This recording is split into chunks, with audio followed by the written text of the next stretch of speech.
I would like to have a moment of silence for Red Lobster. Okay, time's up. You may know that Red Lobster filed for bankruptcy.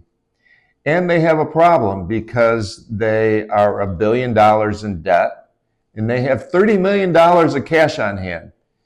Anyone knows, you don't have to be a CFO to know that that is an issue. Now, I'm sure they've done many things right. They were a golden child of seafood back in 1968 when they started until all the fast food companies came along and ate their lunch, so to speak, and their dinner as well.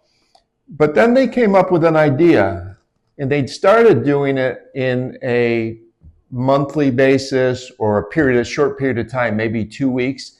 And it was all the shrimp you could eat. Remember that? All the shrimp you could eat. And then they liked it so much, they were pretty successful. And then they just made it a year-round thing. And I don't know what kind of focus groups they had, what kind of studies they did, but they lost several $1 million on that. And I'll tell you why. And I'll tell you my example. So when I was driving to Florida with my friends for spring break one year, we would stop at anything that said all the whatever you can do for a certain amount. I remember stopping at an orange juice stand that said all the orange juice you can drink. And so, of course, my buddies and I went to the orange juice stand, and we basically were planning on drinking a lot of orange juice until they told us after 3 glasses that was all the orange juice we could drink.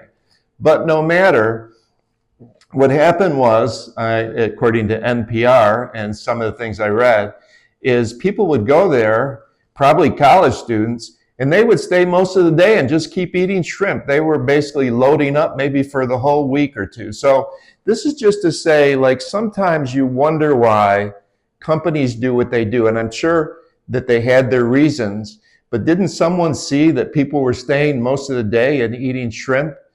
It just seems like there could have been a better way to do that. So I know there was a lot of good people. In fact, I heard that management didn't want to do it.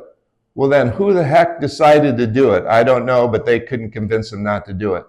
So it's just a lesson for us that are running companies and trying to build companies is sometimes, as I talked about last week, you have to fire some bullets and then cannonballs. So once you figure out that something's working and you've done all your studies and you've done your focus groups and you've done your research and you see that it's going to be successful, then you put more energy into it. But if you see that short term, 2 weeks of all the shrimp you can eat, going to all year, every day, all the shrimp you could eat, there might be something wrong with that if people are staying all day and eating all the shrimp they can eat and eating your budget, and therefore you're in a situation where you owe $1 billion and you have 30 million in the bank.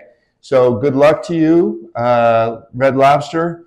Not being critical of anybody working there, but it is something that I'd love to hear your thoughts in terms of what you see in terms of that situation or others that you've seen.